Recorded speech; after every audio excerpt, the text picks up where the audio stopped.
इरडोव के इस क्वेश्चन में क्या लिखा हुआ है, a cylinder rolls without slipping.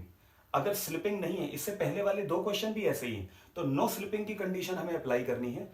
Contact point of rolling object और कॉन्टेक्ट सरफेस के बीच में रिलेटिव मोशन नहीं होना चाहिए।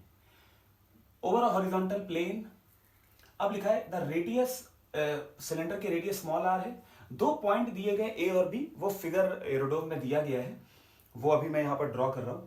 तो उनके रेडियस ऑफ कर्वेचर पता करने हैं। तो जो हम लोगों ने सर्कुलर मोशन के क्वेश्चन में रेडियस ऑफ कर्वेचर पता किया था, वही यहां पर अप्रोच लगानी है। सेम कॉन्सेप्ट लगाना होता है।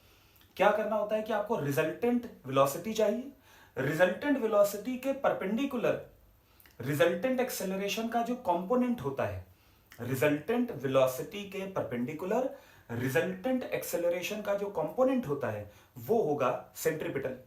उस सेंट्रीपिटल के लिए फॉर्मूला लगा दीजिए वी स्क्वायर बाई आर, वहां से रेडियस ऑफ कर्वेचर पता चल जाएगा। तो देखिए, पहले बात करते हैं पॉइंट ए के लिए। पॉइंट ए वी और आर ओमेगा, और यहां पर जो नो स्लिपिंग की कंडीशन है वो तो हमें पता ही है, v is equal to R omega. ठीक है, तो ये कांस्टेंट स्पीड से और ओमेगा से रोटेट कर रहा है। तो यहां पर इस पॉइंट के पास जो रिजल्टेंट वेलोसिटी है वो ये है 2v, और एक्सेलरेशन तो दिया नहीं गया है कि इसकी स्पीड बढ़ रही है, तो सेंट्रीपिटल एक्सेलरेशन जो है इस पॉइंट के लिए वो तो लगेगा ही लगेगा, और वो हो जाएगा वी स्क्वायर बाई आर। तो ये हो गया सेंट्रीपिटल, यही परपेंडिकुलर है तो यही सेंट्रीपिटल एक्सेलरेशन, इससे आप रेडियस ऑफ कर्वेचर पता कर सकते हैं।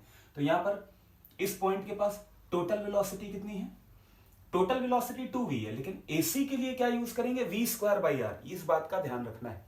ठीक है, तो यही कंफ्यूजन हो सकता था। तो टोटल वेलोसिटी इस पॉइंट की 2v और सेंट्रीपिटल एक्सेलरेशन, तो एक्सेलरेशन की वैल्यू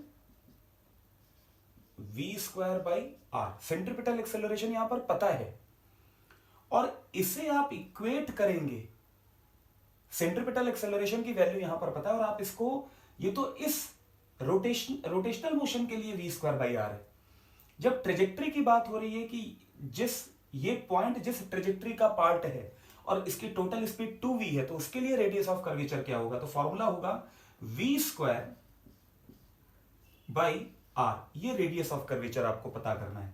तो यहां से जो रेडियस ऑफ कर्वेचर आएगा वो कितना होगा, वी स्क्वायर से वी स्क्वायर कैंसिल, तो ये आ जाएगा 4r। तो इंपॉर्टेंट चीज यहां पर जो थी वो ये है कि centripetal acceleration 2v square by R किसके लिए एप्लीकेबल और v स्क्वायर बाई आर किसके लिए एप्लीकेबल है। यहां पर सेंट्रीपिटल एक्सेलरेशन फिक्स है, यानी कि जो एक्सेलरेशन आ रहा है वो फिक्स है। ये इस पॉइंट के लिए एक नई ट्रेजेक्ट्री पर सेंट्रीपिटल की तरह काम करेगा, उस नई ट्रेजेक्ट्री का रेडियस ऑफ कर्वेचर पता करना है। ठीक है, अच्छा, इसके बाद अब बात करते हैं पॉइंट बी के लिए। तो पॉइंट बी के लिए, पॉइंट बी यहां दिया है, ये है v, ये है आर ओमेगा, ये भी v के बराबर है, आर ओमेगा v, और देखिए ये 45 डिग्री पर √2v, ये टोटल वेलोसिटी है। एक्सेलरेशन सेंट्रीपिटल जो है वो फिक्स है, वो है v square by R, circular motion की वजह से। लेकिन आपको इस पार्टिकल की जिस ट्रेजेक्ट्री पर ये चलेगा, उस ट्रेजेक्ट्री के लिए रेडियस ऑफ कर्वेचर आपको पता करना है। तो आपको इसका एक कंपोनेंट लेना पड़ेगा।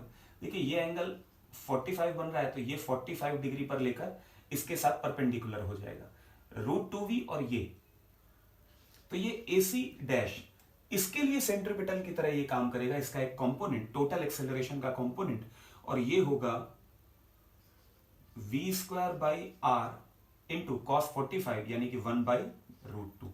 ये AC डैश इस वेलोसिटी के लिए सेंट्रीपिटल एक्सेलरेशन की तरह काम करेगा। तो आप यहां पर लिख सकते हैं AC dash is equal to √2v square by R. यहां पर आप AC डैश की value v square upon √2r, तो देखिए v स्क्वायर से v स्क्वायर कैंसिल, √2 का स्क्वायर 2, तो r की वैल्यू आ जाएगी यहां पर 2√2r। तो ये पॉइंट B के लिए और ये पॉइंट A के लिए रेडियस ऑफ कर्वेचर हो गया। तो यहाँ पर इंपॉर्टेंट चीज क्या आपको ध्यान रखनी है, टोटल वेलोसिटी के परपेंडिकुलर जो टोटल एक्सेलरेशन का कंपोनेंट होता है वो सेंट्रीपिटल एक्सेलरेशन की तरह काम करेगा। तो यहां पर सेंट्रीपिटल एक्सेलरेशन जो रोटेशनल मोशन है उसके लिए अलग है, पॉइंट की ट्रेजेक्ट्री अलग है, इसका अगर रिजल्टेंट पाथ ये होता तो ठीक है, ये सेंट्रीपिटल एक्सेलरेशन और यही रेडियस ऑफ कर्वेचर इसका हो जाता जो सिलेंडर का रेडियस होता, लेकिन यहां पर इनकी ट्रेजेक्ट्री कुछ और है। तो उस नई ट्रेजेक्ट्री के लिए जो रेडियस ऑफ कर्वेचर होगा वो हम लोगों ने पता किया है, आर ए और आर बी, नोट करिए।